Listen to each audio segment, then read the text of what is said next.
so Claire, we're actually just chatting. She has just in like month 3 of the biz, but is now hitting like 5-figure months, which is so amazing and exciting. And she does corporate mindfulness, corporate kind of wellness programs, which is amazing. And who else is coming on the line? So Jen is going to be coming on. She runs like a wellness business. So she has a physical business where she runs like a beautician, and she's also getting into more of like the training and coaching side of like salons and things like that now as well. And she's a photographer, but she's getting sort of out of that. So everyone in the group is kind of in that mostly like earlier stage. Oh, Nikki's here. Amazing. Hey, Nikki. So Nikki runs a beautiful organic skincare line. So physical product. And she also does like facials and things like that. She's like down south in South Island of New Zealand. So sitting down yet. So everyone there's a mixture of like products and services in the group. Mostly like no one heavily uses email marketing at the moment. I think it's something that's really underutilized. Cleo's pretty onto it with the email marketing, but for the most part, it's pretty underutilized. So I think expanding on, like what you sent to me in the email will be amazing. I will intro you. There's like 2 girls on, so but I do want to be respectful of the time, your time, and everyone else's time that's here. And the girls will watch it back. So most of the girls that are actually in this group were at the event that you spoke at, so they kind of know a little bit about you already. But for anyone that doesn't know, this is the glorious Tony Howell, and just amazing. Like I said, I think a lot of them, even if they weren't at the event, they watched the event.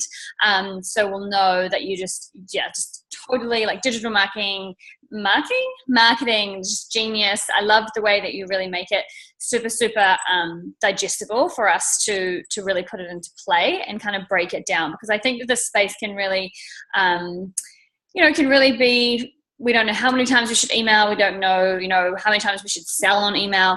We don't know what we should give away for free, whether we should charge for it. Hey, Nikki.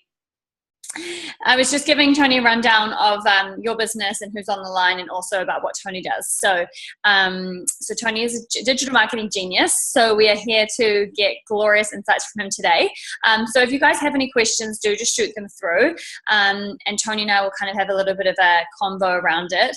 But any specific stuff, I will ask what I think you guys sort of will need to know / what I need to know. And then also, you guys can ask anything through the chat. So I also want to introduce my dog Max, who's oh my god, hi Max. He's like stop. It's like hello. That's really cute. Like literally stood to attention. He's gonna be a distraction. I'm gonna tilt the camera up. Oh right, yeah. Seriously, I've actually got one over there. I'm dog sitting over here in Brooklyn at the moment, so it's super cute. We should go for a dog walk day. So Tony and I are both in New York right now, but we're still doing it via Zoom, which is kind of tragic. This is the world. I know. It's crazy. Okay, honey. So sort of launch in, skip it. Share with us anything, like maybe a little bit more of your background, sort of what you're doing now with your business would be really awesome. And then we can kind of launch in from there. Totally. So my nutshell version is that I was an actor, a Broadway touring performer. And as I built my personal brand in that arena, that industry, that market, I realized that I wanted to do bigger things. And I'm really legacy driven. And I feel like that is also a comparable thing with any business owner, why we do what we do. I've boiled it down. I've been in business for 3 years. I've worked with hundreds of clients from around the world. And so I have 5 pillars, and email marketing is one of them. I see a question, so we'll hit that. And so please, if there's something specific, please send them. I just want to talk quickly. There are 5 things that I think every brand needs, whether they're a business, product, service, non-for-profit. The first thing is branding, which to me, it's part of that is knowing yourself, knowing what makes you unique and special and different from any other competitors. But I also, think knowing who your audience is equally important, if not more so.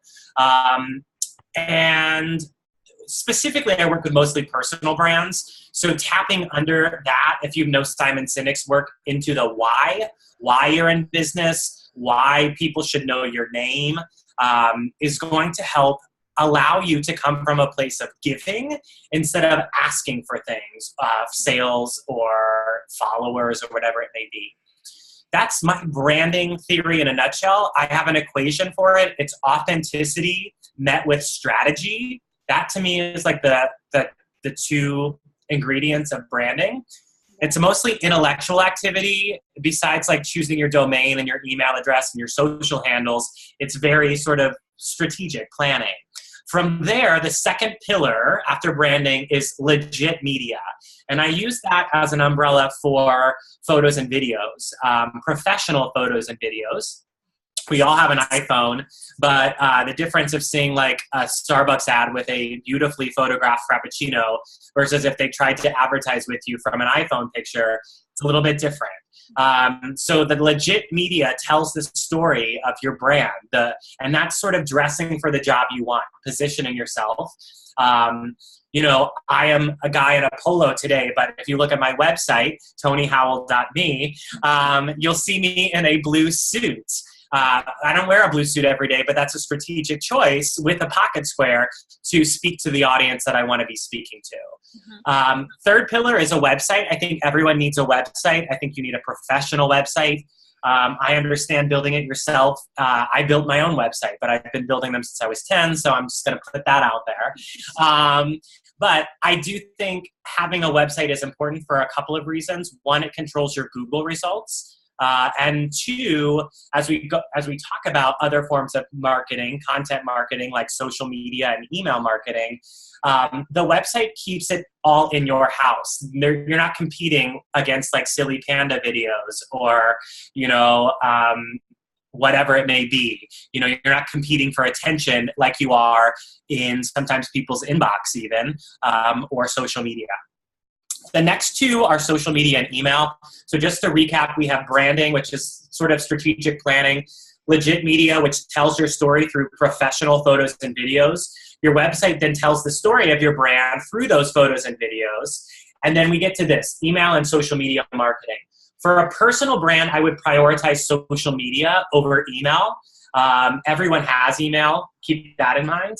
But for a business brand, which I believe is everyone on this call, I would prioritize email marketing over social media marketing. I'm going to say that again. Prioritize email marketing over Instagram, Twitter, Facebook, Pinterest, etc. Why? Here's why. Not only do you sort of have a better, well, here I have my bullets here. It's a long-term game, okay? So with social media, we're in a golden age. So it's great that I can talk to President Trump right now. It's so great. And that it's great that he can block me. It's great that I can talk to 10 million people, hypothetically, you know, for free. What happens when Twitter and Instagram and all these other networks become like Facebook for Business and they say, hey, Emily, you want to let people know about your call today? Just $20 and we'll share it with 10 people. You know, so that's not a scare factor. I do think it's ahead. And regardless, that is a scare factor. I'm not going to lie. There are algorithms that you compete with, you know, of like even getting seen on those. And then the activity level, there's no guarantee that your clients are on Twitter right now, seeing the tweet that you like scheduled or, you know, are sitting here spending so much time on. They will check their inbox later.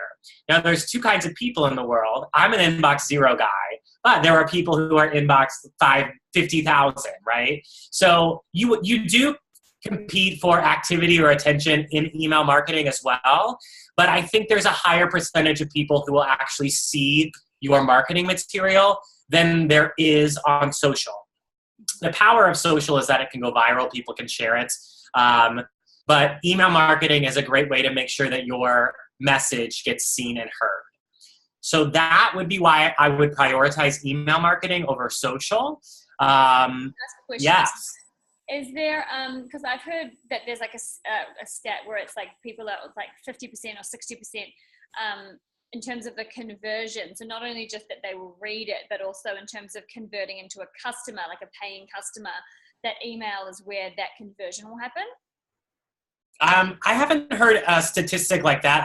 I definitely, I don't think that people go to social media to buy things. Yeah. Right? So the thing as we move into talking about like opt-in offers and getting people to sign up for your list, that should be your first priority. And then you want to treat them like gold, like they are your sister, your partner, your mother. Because if you think about that, like those people in your life, if you needed something, they would spend whatever amount of money on you. So once you've created that sort of level of trust and connection with your audience, then they'll buy sort of, whatever you ask them to. They're all relationship builders. So as we looked back, branding and legit media, your website hosts those two things. If we look back at the relationship between social and email, they're communication tools, all of them. I just think that email marketing can be a little bit more direct and effective. And with social, and I think email marketing, there's lots of ways to do it, which we'll talk about. But with social, you don't want to be too salesy or too much business, because they're called social networks. They're not social markets. No one's signing up for ads. They're actually trying to hide them and get rid of them. They're inundated with them. So email is the best relationship to develop. And even in that channel or vessel or platform or medium for delivery, you still want to give more than you ask. So yeah, I'm seeing questions come in, but I'm not actually seeing them. So I'll let you play Oprah. Okay. And just like stop me at any moment. Okay, cool. Amazing. No, that's super awesome. And I love a few things that you said there. I just thinking like, treating them like your sister or your mom and like gold and really nurturing them. Because we know we should do that, but just sort of putting that reframe on and really knowing that we need to, and it comes back to that perspective of really loving and nurturing what you have rather than always being obsessed with what you don't have and trying to get more of as well, right? Yeah. And then like this is why I knew we're like soul sisters, and I just want to also take a moment to like praise what you do and what you've built and what you've done, because you live that message, like from the way that you respond, you write your emails, the way that you respond to every comment, like it's so genuine. And I'm like, I know Emily, there's no disconnect between online and offline. For sure.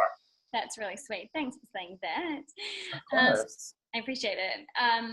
So I love that you said that, and then it's, and also again like it's about being. Oh, hey Jim. Hey. So we're just chatting. So this is Tony. I'm not sure actually. Were you at the Phil Pallen event, Jim? You think you were? Yes. Yes. So yes. If you stayed for the whole event, you would have seen Tony was on stage for a little bit at the end. Yeah. Amazing. Yeah. Gemma, Tony.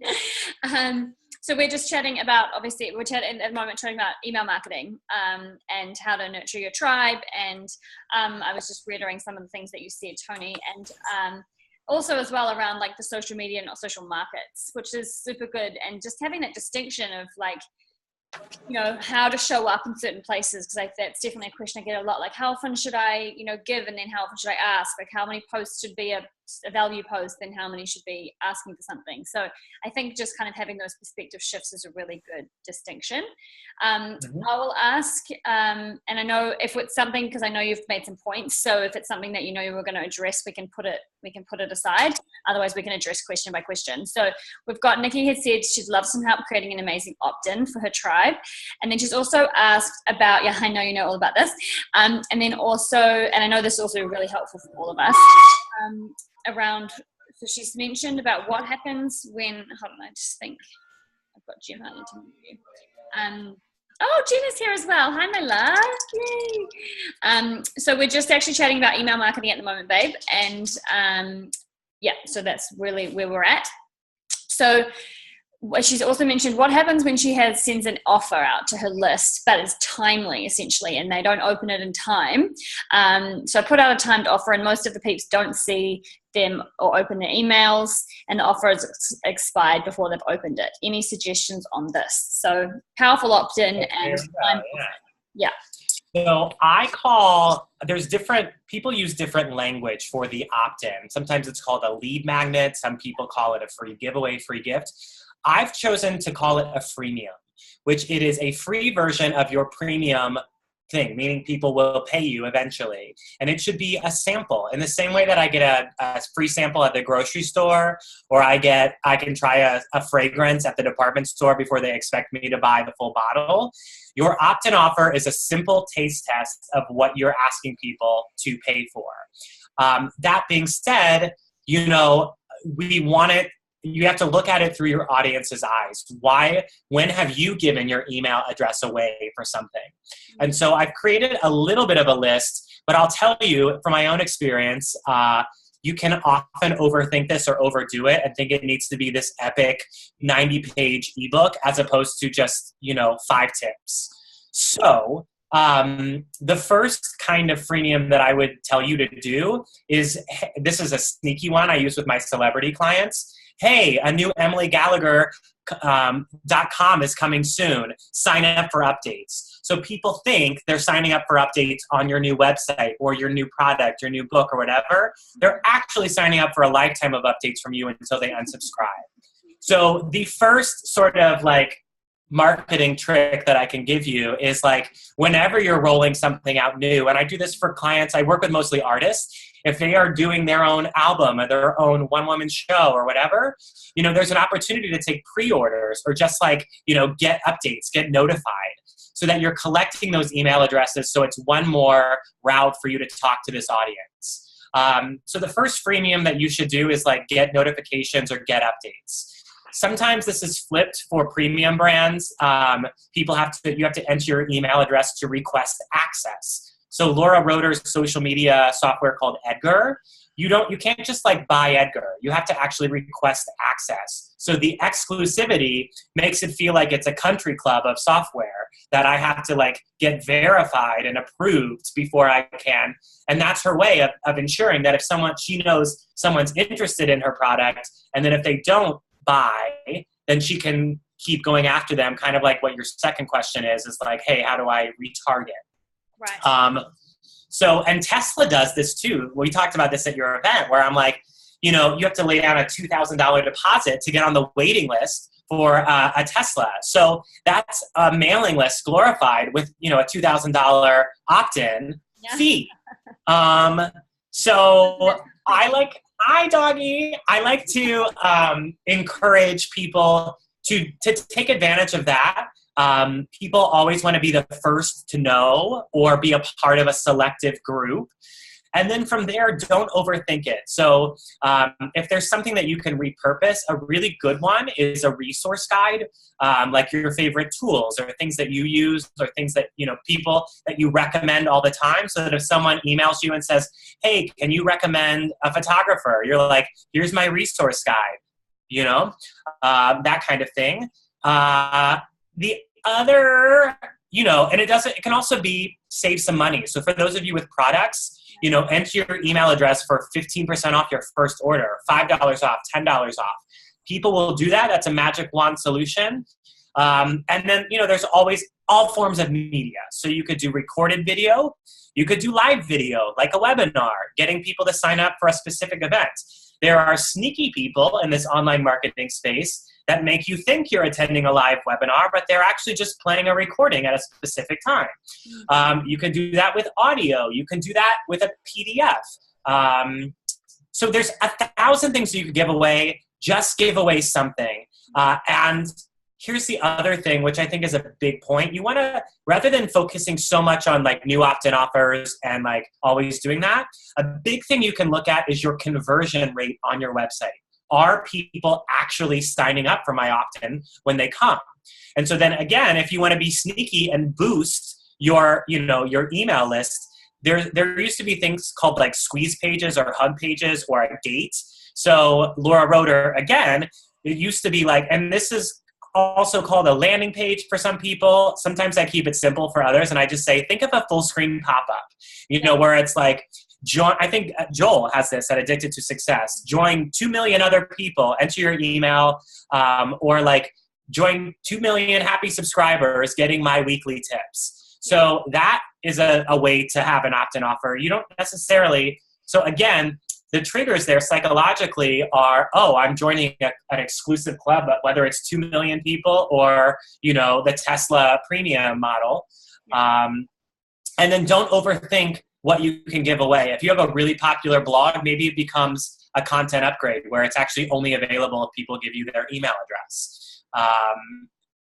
Cool.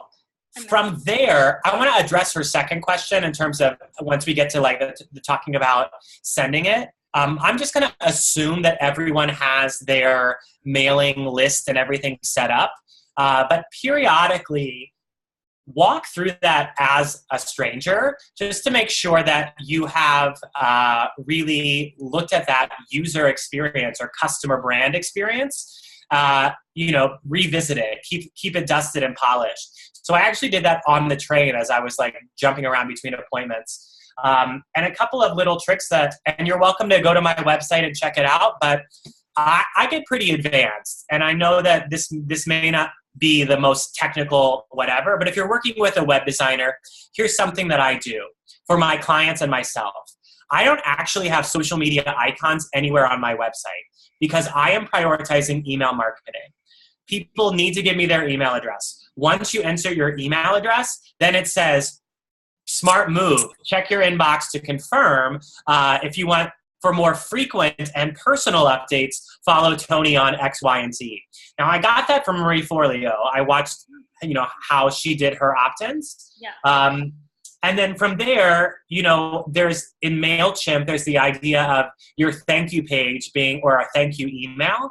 You can actually send people to a page on your website. And if you do have the skills or your web developer or designer does to get your opt-in offer, that's the most intelligent thing to do because then they're back on your website. They're not in their inbox, but so maybe they'll, click on that hire button or purchase button. There's also the... Send them you confirm them on your email, and then what did you say about going back on your website? So they, through this, the ICANN laws, people have to confirm that it's their address and they're actually interested. They have to jump through hoops, picking out street signs and all this stuff. And then they're approved. They've subscribed. So rather than sending them to a page from MailChimp that says awesome, continue to our website, actually redirect from MailChimp. And I can take you backstage of MailChimp and show if that's helpful. Send them to a page. So why don't I do that? This is why I love Zoom. I love that you just rocked in here there. at Tony Howell, people can sign up, and there's lots of tricks here. We'll talk about later in terms of embedding.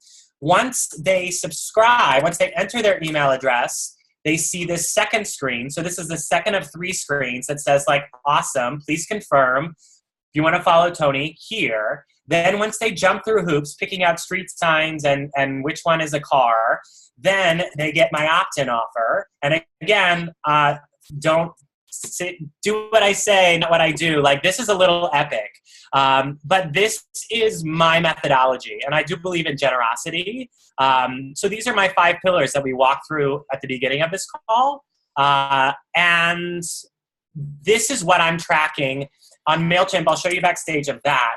But on Google Analytics, I'm actually tracking how many people visit my website that are new and the percentage of people that wind up on that opt-in page. That's my conversion rate. Okay. So instead of focusing on, traffic, the first hurdle is going, do I have a good conversion rate? Is my website collecting leads? And if it's not, then you may need to look at what your opt-in offer is or how it's presented. I wanted to say something as well that you do straight back in there, because this is also key for, we're talking about email marketing here, but also for anything that we do. So Facebook ads, sales pages, anything that we're sending people to a specific website. It is, and I'll self-admittedly I'm quite poor at doing things like this, but it's about isolating and getting that information so you can see, which I know you'll probably be about to go into, but if people are landing, for example, you have a Facebook ad and people are landing on your sales page, so the ad is working, but they're not converting into leads or they're not adding the email, then there's something about the sales page that's wrong, or there's something about the opt-in offer that's, wrong or not, we need to tweak. So it's really powerful to know that information so we know where we need to go in and make the tweak. That I know a lot of us can sometimes just like might be like, oh, the Facebook ad's not working because I'm not getting people on my email, but maybe they're actually making their way from the ads to your opt-in, but then the opt-in's not converting, which I think is what you're about to go into. So hold on a second. Jim has said. I see that, yeah. Okay. So I got you, Jim, and I'll show you. I'm a Squarespace guy, so I'll show you some things that Squarespace are rolling out, which is really exciting. And for anyone not, I'll show you here on MailChimp. But yes, absolutely. And I think, Emily, combining two things that you've said, like, honoring what you have instead of always wanting more. Yeah. So really actually trying to create more business out of the 100 subscribers that you have, instead of chasing the vanity and ego of a list of 100,000, actually treating the 100 people with great respect so that they multiply. Yeah. And that can be said about Twitter, or Instagram, or any of subscribers elsewhere. Yeah. So here on MailChimp, I'm in my list in my sign-up form. And so what I'm talking about is keeping this polished periodically. And interestingly, I can show you here, I have a bunch of hidden forms backed up from my website of like people's birthday, when their website renews, so that I can send really specific emails to them. But what I'm talking about is under this drop-down, instead of going to a thank you page that says subscription confirmed, I'm routing people to this Tony Howell link. Oh. So once they get to that page, then my Google Analytics allows me to see what my conversion rates are. And combining what Emily just said, Facebook ads are really powerful. Instagram ads are really powerful. All of this paid advertising. But if you are only converting 1% and you're spending $100, wouldn't it be great to spend $100 when you're actually converting 5%? So that like it's a smarter investment. So pros and cons. This is really advanced stuff, right? I wanted to because I know that this is probably like I know who in this group uses MailChimp. Just shoot through who uses MailChimp, because this could look actually complicated, but this is a really quite a simple actual hack that you've just shared with us there. Can you use, would you be able to use this? So for example, if you're on Squarespace, would you be able to use this with just the inbuilt analytics on Squarespace, or does it have to be through Google AdWords? I don't think Squarespace has given us, Squarespace just rolled out newer advanced analytics, but I don't think that they have a conversion rate yet. But they did, what I want to show you here, because they rolled it out to Circle members, which is like people like me that build websites, but they're rolling it out to all users, pop-ups and things like that. Before I show you Squarespace, just in case someone does not use Squarespace in the group and they're a WordPress person or whatever it may be, you can go to sign up forms here, and then under embedded forms, you can embed this HTML code on your website, or a pop-up. I'll show you a website. What is it? Tony, I think we need to slow down a little bit. We need to slow down? I think we might be moving too fast. I'm not sure. Gotcha. Is this just, girls, you let me know, like, is this making sense? Are you catching it? Just share. Leave a comment. Let us know. Let us know. I'd love to know how to segment, if possible, list to location specific, please. Yeah. Okay, cool. Maybe. We're getting advanced questions. Okay, I just wanted to show you, this is a visual of a MailChimp pop-up that I've styled. So that's on a Squarespace cover page, and people, we're giving them freestyle tips. So this is a life coach. Yeah. A pop-up on a page that is only asking for it. So you've got cover page, but you've got 3 calls to action. Okay. That makes some more sense. Squarespace vocab, right? Yeah. So then here on Squarespace, and here's a little Squarespace trick, if you hit the question mark, you can actually shortcut and like jump somewhere. So I want to go to promotional pop-up, and it'll take me right there.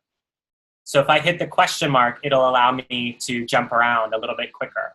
But this is something that they're rolling out to all, and you can really stylize your pop-up here connected to MailChimp. And what Emily was showing us, that's in marketing, by the way, in your marketing settings, or telling us.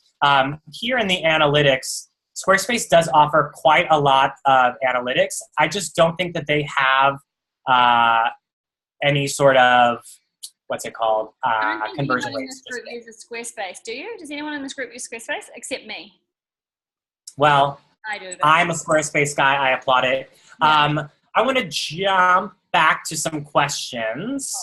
So many windows. So embedding that, let's talk about putting that, you have your freemium in mind, even if it's just get notifications, $5 or 5 tips, whatever it may be. Now, how do we get that on your website? There's multiple ways. You'll see on my website that I'm using a pop-up. I'm using an announcement bar at the top right now for a specific event that I'm hosting here in New York. That's called a banner or an announcement bar. There in the footer, I have one. There's no right or wrong. What I've been told, there's also what we talked about with like lead pages or squeeze pages. Like you have to sort of like enter your email address to move on. I've heard that if you have a pop-up or a double opt-in, so if I click on a button and then the box opens, there's actually something in marketing called a micro commitment. So someone leaving a comment on your blog is the first step on their way to putting their credit card information in. So it is a micro commitment of putting themselves out there, making a relationship with you before they type in their credit card. So them clicking on a button in order to see this opportunity to give you their email, they're less likely to talk themselves out of it than if we just saw like first name, email address with like open. Does that make sense? So by opening up this box, there's actually I've been told through Social Triggers, Derek Halpern and Marie Forleo, that like people will actually decide, no, I think I'll go ahead and do this because they're already half the way there. They've taken the first micro commitment. So if you have the ability to create a sort of click to expand option, that's great. Otherwise, there's also multiple ways to do a pop-up. I know a lot of us are not aggressive marketers. We're probably, attempting to create a luxury or a nice experience for our audience. So I know a lot of people have allergies to pop-ups. Here's the deal. We're inundated by advertising and pop-ups in our lives. There are ways to do it so that it only shows up on specific pages. There's ways so that once people have been on your website for a certain amount of time or scroll down a certain way. There's also the ability to like slide in from the bottom or the left or the right instead of like huge in their face. Multiple, and Squarespace, I guess most people aren't, but like Squarespace offers that, and any sort of plugin widget that you're going to add to your WordPress site is going to also have all of these like settings. So put yourself in your audience's shoes and like, at what point does we'll assume that she's a female, need to meet this opportunity from you, whatever it may be, $5 off or whatever. And then how do you introduce the opportunity to her in a way that she says, heck yeah, I'm in. Name and email, give me my goodies. And I've been told you want it to be like a magic wand solution or a no-brainer, which is why do what I say, not what I do. It doesn't have to be this epic form of content. It can be something as simple as get updates on when you can actually purchase this course or whatever it may be. Mm-hmm. I think also so just on that as well, like as you mentioned earlier as well, just around like not keeping it complicated and because I know like one of the questions is like how to make the most epic offer, and like it definitely should be something of really high value, but it's also like we want to train people as well, especially in more like the service based, but train people into thinking it's convenient to work with us, because when we give them this big bombarding I've just done a new ebook, which is actually longer than anything I would do again. And like checklists are apparently really high converting right now because it's quick, it's easy, it's simple for you to do. But for the consumer, it's like great, it's small information. They feel like satisfied, like they've actually completed something. Because again, it's like thinking we can get so insular into our own business, but actually, the person on the other end is opting into things left, right, and center. And so if ours can be like smart, simple, punchy, and like digestible, then they're going to have a really good experience with us and our brand. And so not overcomplicating it and, giving that person that sort of satisfaction that they have, gotten that bite size of value, because it is free at the end of the day. Yes, it needs to be reflective of something that you do and of high value, but it's also, the expectation, it's a free goodie for that person from you. Yeah, let it be the taste test. For sure. And I see you're using SumoMe, and I use SumoMe. SumoMe does have, on their free version, I'm on their free version, they do have the ability to, so if you go to my Instagram and click on, I created my own link in bio page on my website so that like I can just promote whatever I want on Instagram. And so I actually have the SumoMe pop up there that you can see. You have to click on my little ad that says free checklist, and then it'll open up this little picture of me, and you can put in your name and email. So if you really spend the time to customize SumoMe, it can do all of those things. In terms of Google penalizing you, I don't know. I think I've heard that as well. The thing that I can say about Facebook, Google, YouTube, any of these things, it's a little bit like politics. We don't know what's fake news, and it's like always going to keep us guessing. Like no one reveals the real algorithms. And quite honestly, you know, again, it's at the end of the day, it's all about relationships and people and so you just have to prioritize, you know, your efforts. I want to, if it's okay with you, move on to a little bit about sort of growing your list. Yep. And so that is where email marketing, content marketing, and social media marketing kind of all intersect. You should always be growing your list by an optimized website. So again, looking at your conversion rate, how many people are signing up, how many new visitors are converting to email subscribers, they land on that thank you page. Then once you have that, I think so I've recently written about all of this because I'm in the process of systemizing what I do one-on-one into online e-courses. So my last 3 blogs are actually all about this. Word of mouth marketing is everything. So actually having your customers, happy customers, sing your praises is better than any pop-up or Facebook ad that we could ever talk about. So focus on that first, obviously, right? Your products and services. Then I think the second most powerful thing is content marketing, which is where those 5 pillars, that's how your website, email, and social get connected, is through content. Your website is a 24/7 content buffet. People can have as much or as little as they want, and we want to encourage them to keep coming back for the latest and greatest or rediscover the best of. Your social, again, cannot be all salesy. It has to be more personal, more, you know, I call it communion, staying one with your audience. And then email, I think people expect it to be a little salesy. Like, you know, they know that they're going to be invited to buy things, whether it's from a personal note from Emily or like a fancy, you know, HTML, join Emily at X Summit. Like it's all still an invite. So this is where content marketing comes in. And again, using something like SumoMe, the power of weekly content or monthly, for those of you who are scared by weekly, or even like go quarterly if that's too much. So is that we're getting people back to your website. So once you've started your email marketing, you're attempting to grow your list, what do you send these people? That's where you have to have a content marketing plan in place. I'll just tell you a few ideas. I'm working with a photographer right now, and it's like, how does a photographer stay in touch with clients? Well, we decided that it's content marketing. Her blog on her website will, and there's a pop-up on her site and all of these things, it's going to be categorized.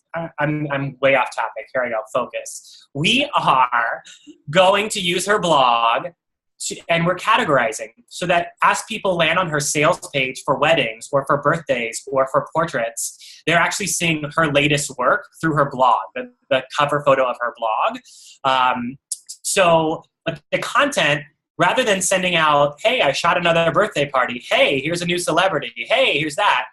I encouraged her to do quarterly, maybe monthly, but probably we'll see, of a best of. Here's my latest work, so that she's actually hitting all the brides, because maybe they now have babies. Maybe the babies are now having birthday parties. Maybe the birthday parties are now having bar mitzvahs. And so by sort of showing all of these things, she's maintaining top of mind awareness with all of that clientele. And that's kind of making content out of what she's already doing. But what you do is, and this is what today's blog, and I talked about it at your event, is this idea of this loaf of bread. So every piece of content is a loaf of bread. And content can be your next live event. It can be a blog that you've written. It can be a series of videos. What we do is we take that content, we take a slice, and we deliver it to our email subscribers first. No ifs, ands, or buts. Not on Instagram, not on Twitter first, not on Facebook. Email subscribers get first access. They are VIP. They are your sister, your mother. You treat them like royalty. From there, maybe even the next day or later that day, you can post about it on social. But your social media strategy on another topic cannot be all, here's my new blog post, here's my new product. There's got to be more going on there, but that's another day. Once they're on your website, again, we've optimized, and the content should be so good that people want to share it with their friends. Wow, this bread is so tasty. My friend Emily would really love this everything bagel because it's great. So Emily, I tell Emily about it, and Emily comes over to try the bagel. And then while she's there, she signs up for the email list. So using your content to get people there, and then taking it one more level, if we can cram as much as we can in today, having social media share buttons on your content is the best way to get people to share it. So the way that I do it is I ask people, I take my loaf of bread, I write a new blog. I take a slice, I deliver it to all my email subscribers, and I write to them as an individual, not as a group. I don't say, hey guys, it's Tony. I say, hi Emily, hi Alita, hi Jem. It's, and I make it very personal. I actually used to write, when I had a boyfriend, I used to write the email to my boyfriend. And then I would take out his name from the top and put in hi first name so that it put everyone's first name there. Before I move on, I want to talk about that email specifically, but we're talking larger here. We give a slice to every email subscriber. We treat it like it's a personal note, ideally, probably. Now, the photographer example may actually be more stylized and not actually have any personality. But no right or wrongs, it's different for everyone. Once you may want to ask them to share this if it resonates with them in the email, because some people may just want to forward that email on. That's another way to share. Or once they arrive on your store, your 24/7 content buffet to get the rest of that loaf of bread, once you could ask them to leave a comment, again, that idea of a micro commitment, eventually that's the pathway to creating a relationship with this person. Oh my God, Emily responded to my comment. She's a real person. Wow. Or sharing your bagel or your loaf of bread or whatever it may be, having those social media share icons, and there's social proof. So if I see this has been shared 167 times, I'm like, wow, this must be really good stuff. Why don't I go ahead and subscribe while I'm here? I want to talk about, I just love this kind of stuff. I want to talk about sending great emails, and then we can take questions and call it a day. Because the checklist. I want to just jump in because, one of the things I hear a lot of is, and you kind of touched on it earlier just before around we get wary of being too salesy and sending too many emails, but it's and I hear that a lot. It's this reluctance to send emails when launching, when wanting to get clients in new programs or make sales, and there's this almost such deep connection to the list that there's a resistance to doing it. So maybe if we can touch on that a little bit as well, I think that would be quite helpful. I think it's hard for all of us to sell. We just want to do what we do and have someone else collect the money, and tell us what our day is like. You have a 4:00, bill's already taken care of. That's not really the way that running your own business looks like. Yeah. So you have to become comfortable recognizing it's a business. And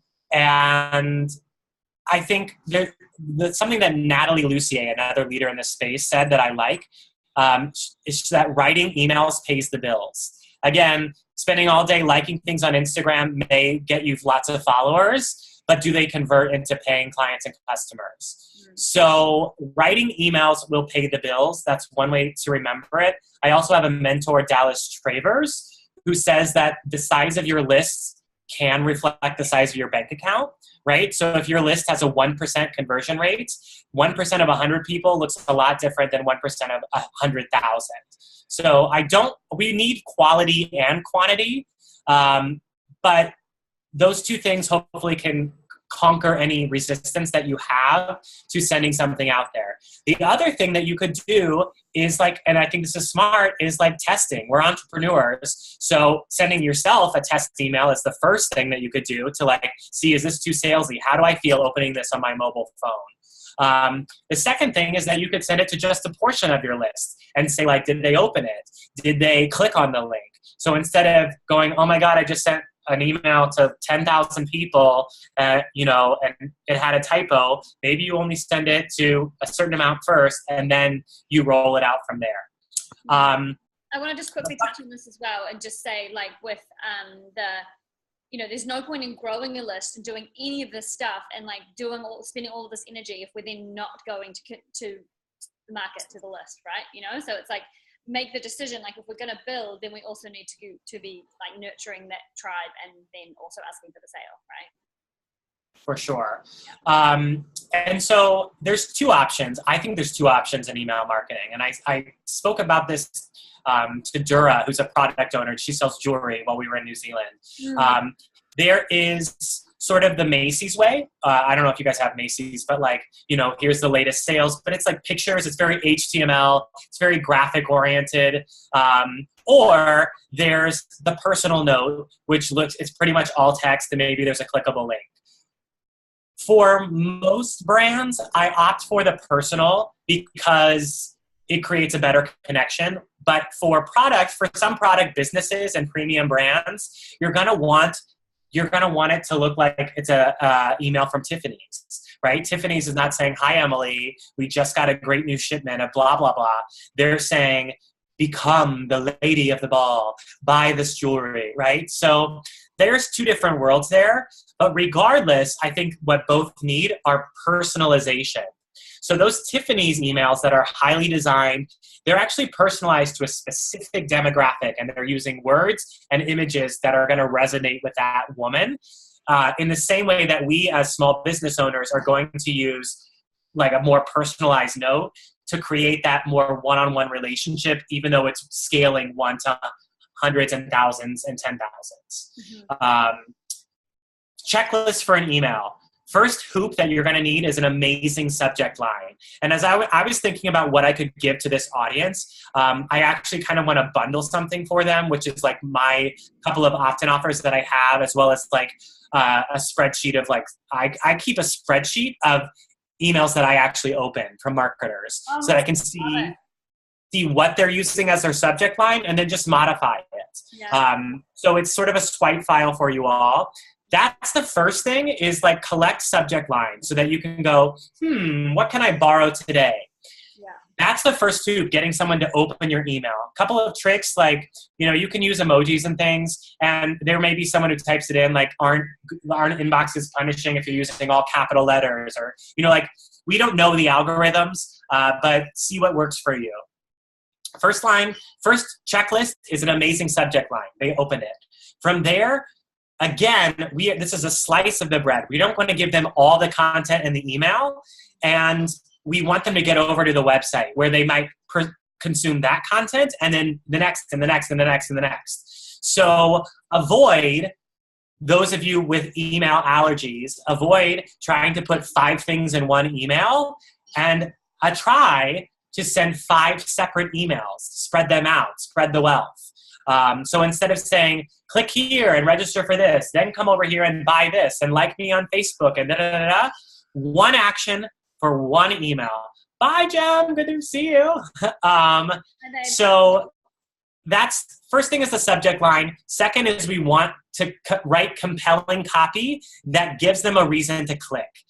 We got to get them over to the website. Even if that's through, if you're more Tiffany style, even if that's through a headline and an image, we got to get them over to the website where they can learn about the different sizes you have available, or what it's made out of. You don't need to give too much away in the email.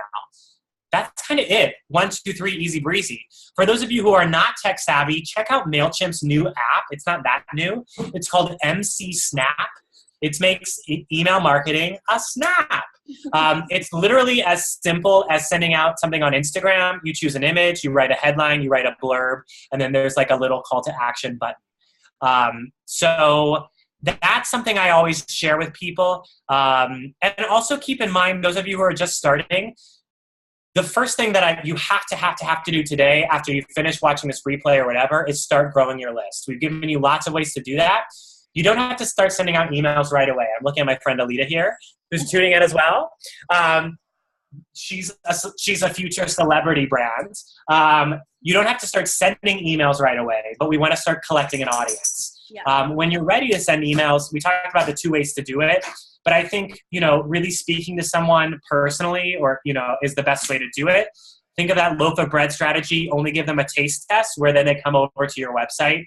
And then kind of, again, going back, we need to measure, analyze, and optimize. So take a look at your open rates, your click rates, and not just per campaign, but maybe quarterly, maybe yearly, go, wow, what was my most popular email? And then go, why was that? Was it the subject? Was it the content? Was it the, whatever it may be, the timing? So that you can recreate success and learn what works for your audience. That's what I have for you today. Oh my God, you're amazing. Now and you could just tell that it's literally like this much of like what you want to give. So if I may, Emily, just so that everyone knows behind the scenes in my business, I've been doing this for 3 years and mostly one-on-one. So what I'm doing at the moment is here in New York, which is very exciting, starting in-person classes.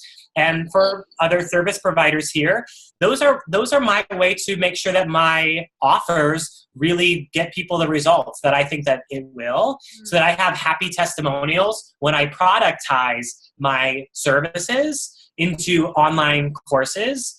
And this is a future course that I'm offering.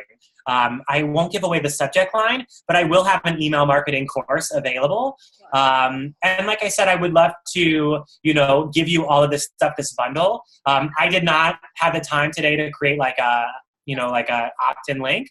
But if you guys want to send me an email, my email is hello@tonyhowell.me.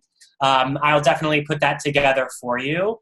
And again, what I would love to share with you is my resource guide with all of the tools that I use in my business, a spreadsheet of subject lines, and I don't know, I'll figure out a bunch of other goodies, but you're so welcome. I think I'll refer back to what I said earlier. It's like, we're all in business because we love what we do. The whole business side of it, Facebook ads and pop-ups and collecting payments and blah, blah, blah, retargeting, which we didn't quite get to that question of resending an email. That's not necessarily what we love to do, but unfortunately, that's what makes it a job. That's what, that's the hard part of it. And so I'm grateful that it resonated. Yeah. That's great feedback for me. Totally. Yeah, and absolutely. I will. I know Nikki just got frozen. I think she just jumped back on. I know we're pretty much at the top of the hour. So, but I do just want to open out. If Cleo or Nikki, if you have any questions, if you do you want me to unmute you to just jump on and ask anything? Let me know. And what I'll do is I'll post your email for them to reach out to you, Tony, to get that resource list, because that's very generous of you. I know that will be really, really helpful. So does either of you two girls want to jump on? And I know the other girls had to go for clients as well. That's why they jumped off. Yeah, I want to answer, I don't remember who asked the question, but about they didn't open, I think it was Nikki, they didn't open the email. When can I resend? Yeah. And here's something, it's the same. There's no right or wrong. So I sent out I did not test. I sent out an email to my entire list and the link did not work. So, and it was a big special email. Like it was a big hurrah. So immediately I sent it with a new subject line that just said corrected link with the monkey going like this. And it got the same results. Like, people realize you're human. It was the exact same email. I literally went replicate campaign, changed the subject line, changed my link, and sent it right out like 2 minutes later. No biggie. and I wouldn't have known testing the link until it already went out. It was like a crashing type thing. It was too much traffic. That being said, there's also this idea, same thing with how Facebook ads work. Why you might feel like people are chasing you across the internet, like you look at furniture and suddenly the ad is like following you on Facebook and Twitter or whatever. There's tracking pixels. So if I go to West Elm and I'm looking at this couch, West Elm is paying money to say like, great, he's interested in that couch. They're going to show it to me on Facebook with maybe 3 other couches that look somewhat similar. That's called retargeting. So on a smaller scale, you could do that with your emails. If they don't open it, it's probably, there's a couple of things. You might want to work on your subject lines. Maybe they just aren't opening. Maybe work on I'm going to assume it's a subject line.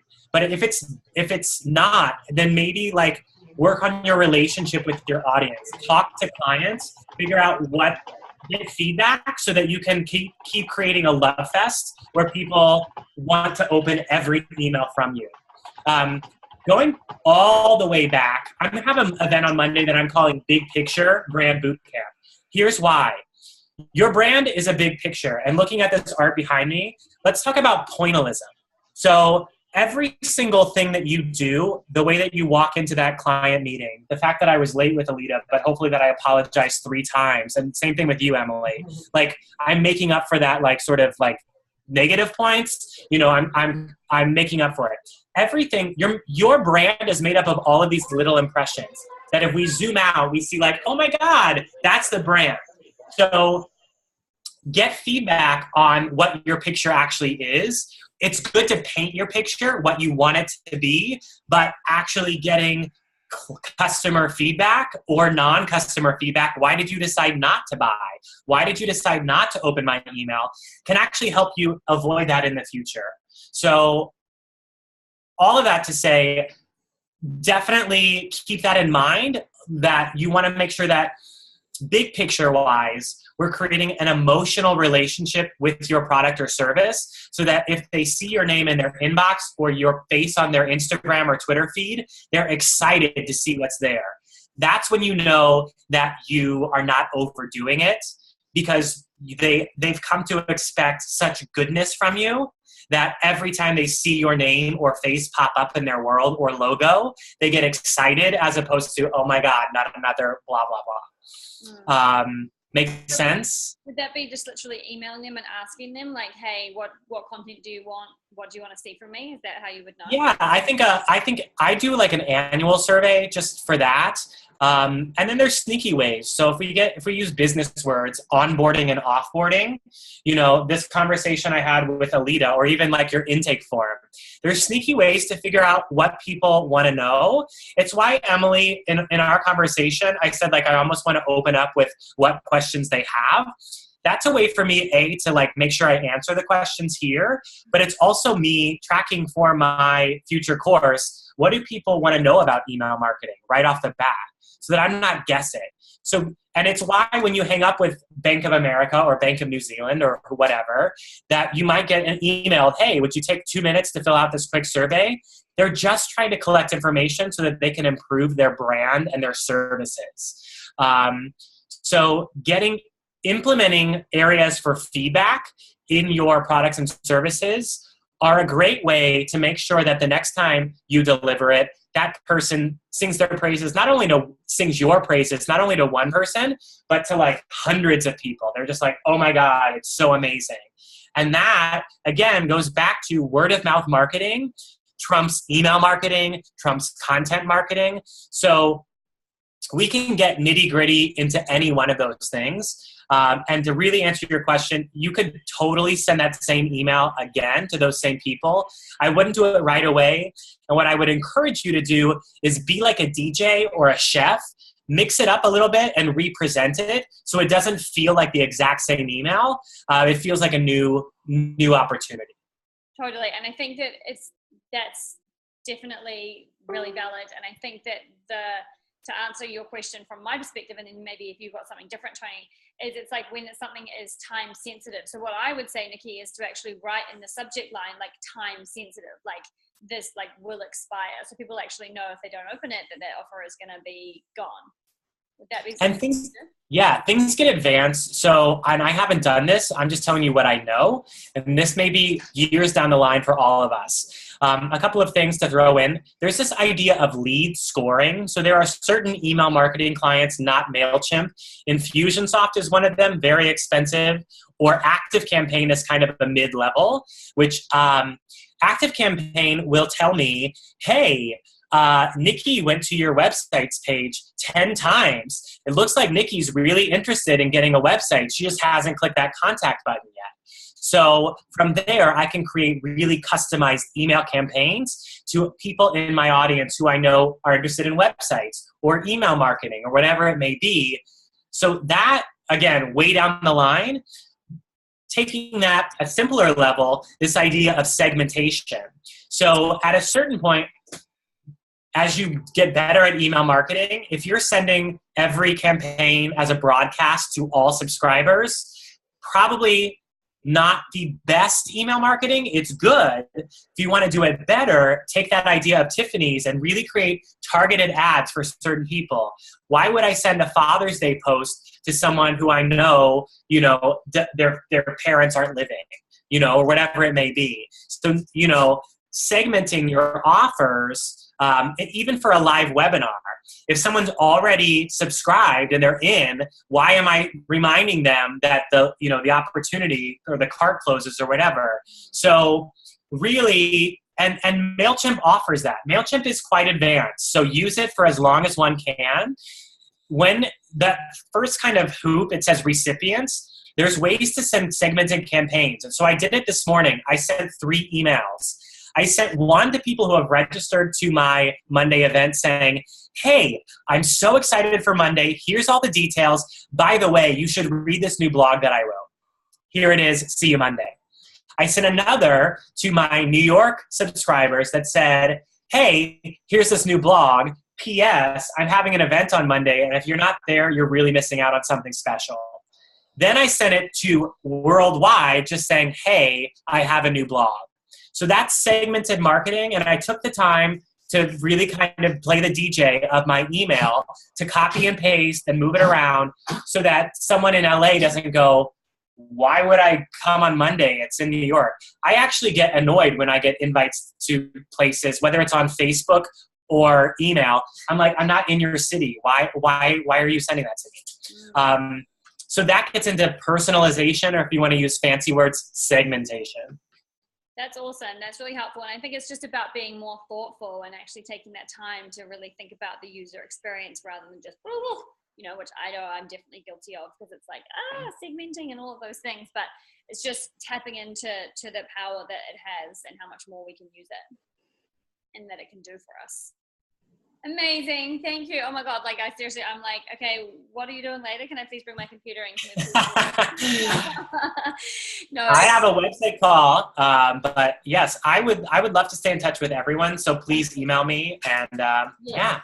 I will post that in the page so they have your direct email if you're happy with that, and they could reach out to get that resource list. I'm going to do a little bit of a recap there, but everyone connect with you because you're amazing. And I'm flying to LA on Sunday. Otherwise, I would so love to be there at your event.